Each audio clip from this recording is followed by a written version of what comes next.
दरम्यान हिंदू संस्कृतीवरती जिहादी लोकांकडून आघात होत असल्याचं वक्तव्य रामगिरी महाराजांनी केलंय। हिंदू धर्म सहिष्णू आहे मात्र नपुंसक नाही असं वक्तव्य रामगिरी महाराजांनी केलंय। एका गालात मारली तर दुसऱ्या गालात मारून घ्या असं आपलं शास्त्र सांगत नाही। कोणी अन्याय करत असेल तर तो सहन करू नये असं वक्तव्य रामगिरी महाराजांनी केलंय।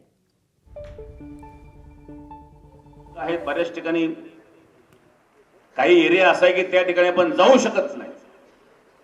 अशा ठिकाणी रोहिंग्या असतील, बांगलादेशी असतील, आणखी कोण कोण कुठले कुठले घुसखोर आहेत, तर हे सुद्धा शोधले पाहिजे। शोधून यांना हद्दपार करण्याचा प्रयत्न करणं हे सुद्धा आपलं कर्तव्य आहे। एबीपी माझा, उघडा डोळे बघा नीट।